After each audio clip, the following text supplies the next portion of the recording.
In 1925, a reporter from the Kansas City Star visited Rocky Ridge Farm, right here in the Ozarks.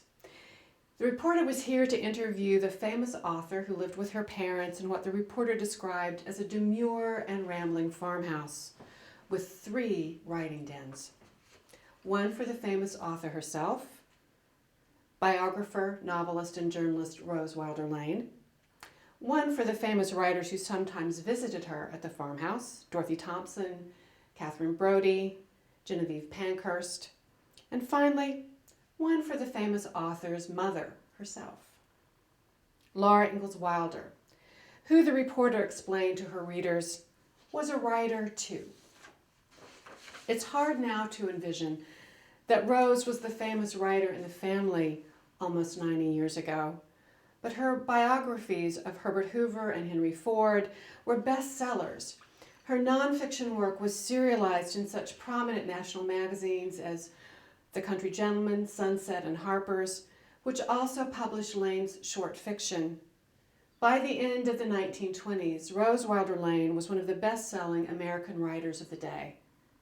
By contrast, as we've already discussed, her mother wrote for the Missouri Ruralist, where she had been a columnist and editor for over a dozen years.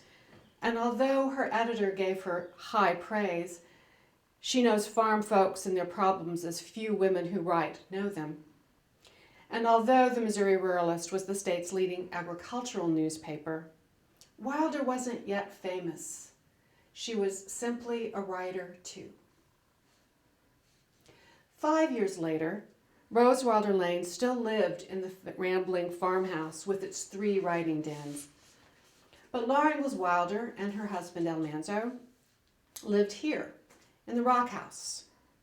It was a gift from Rose that she had designed for her parents' comfort and ease, their retirement home.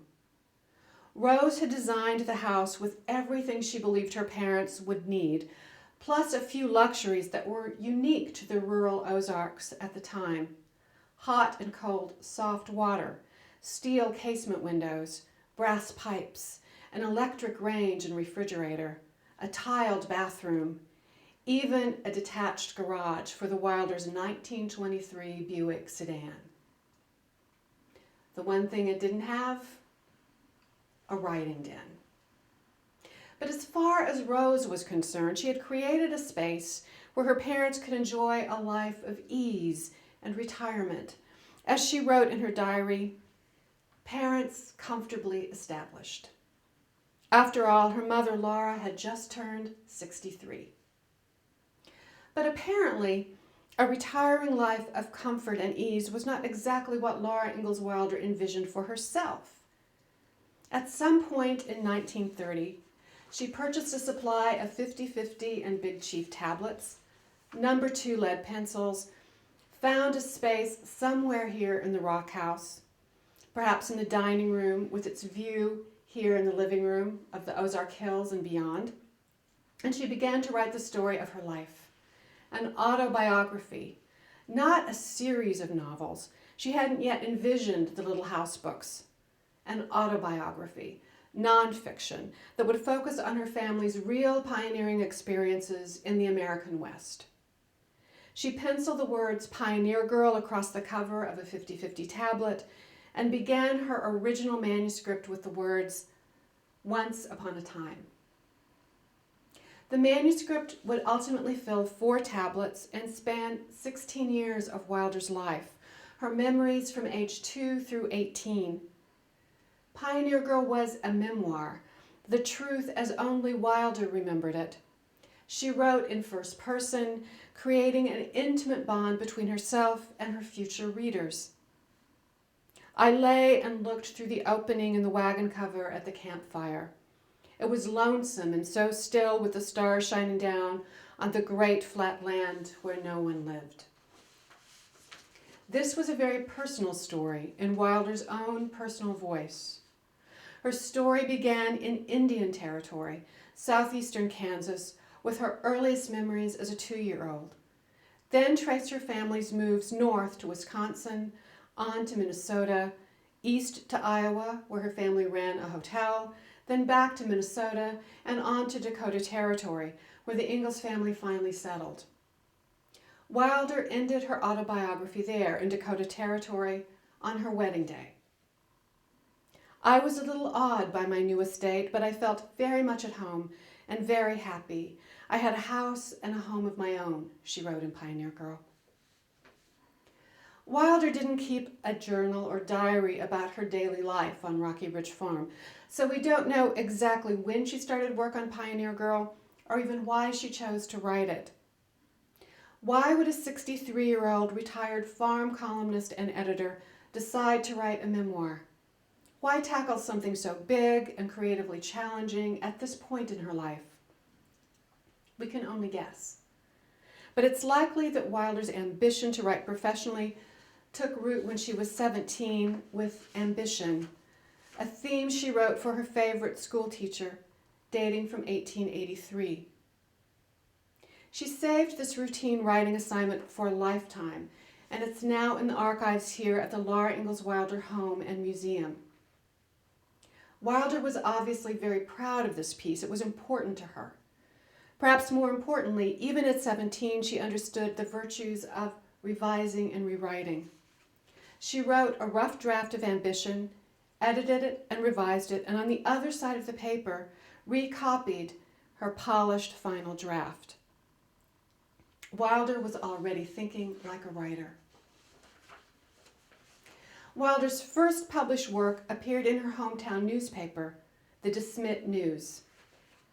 The DeSmet News in 1894 published a story from Laura Ingalls Wilder when she was 27. It was actually a letter to her folks back home, filled with her observations and impressions as she and her young family left South Dakota and moved here to Rocky Ridge Farm. 9 years later, in 1903, Wilder wrote a short sketch based on memories from her family's experiences on Silver Lake in Dakota Territory. She saved it in a file called Ideas for Work, but apparently didn't try to publish it. Now I think the date is important, 1903. The year before, in 1902, Wilder's beloved father, Charles Ingalls, died at the age of 66. That unpublished fragment Wilder wrote in 1903 about Silver Lake appears to be a response to his death, and perhaps her first attempt at retelling family stories for a larger audience. The idea resurfaced again shortly after Wilder began working for the Missouri Ruralist. In an undated letter written between 1911 and 1914, Lane refers to her mother's life story and gives her this advice.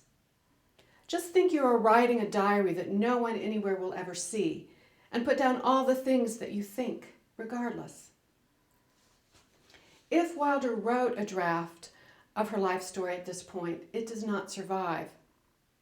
But she did begin writing short autobiographical columns for the Missouri Ruralist, as we've discussed earlier in the semester. One piece from as early as 1917 was about the hard winter of 1880 and 1881. And of course, one that we've already discussed, Christmas When I Was 16, she published in 1924. The column ends with this sentence, "Our hearts grow tender with childhood memories and love of kindred." Now, what I think is really important here in this context is the date of the column, 1924. It was another pivotal year for Wilder. Her mother, Caroline Ingalls, had died that spring. And just as Wilder seems to have been motivated to capture memories about her past when her father died, her mother's death may have rekindled Wilder's interest in autobiographical writing. In 1925, the following year, Wilder wrote her mother's sister, Aunt Martha, asking for stories about childhood memories on the frontier. She wrote, "As you begin to tell it, so many things will come back to you about the little everyday happenings and what you and Mother and Aunt Eliza and Uncle Tom and Uncle Henry did as children and young folks, going to parties and sleigh rides and spelling schools and dancing schools." Wilder was so eager for the stories that she offered to pay a stenographer to transcribe her aunt's memories.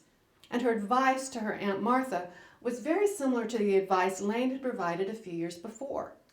Just tell it in your own words, as you would tell about those times if only you could talk to me. Aunt Martha wrote back, no stenographer was necessary, and she filled her letter with details about quiltings and corn huskings, stories of dangerous wolves and panthers. But Wilder filed the letter away and let the ideas simmer.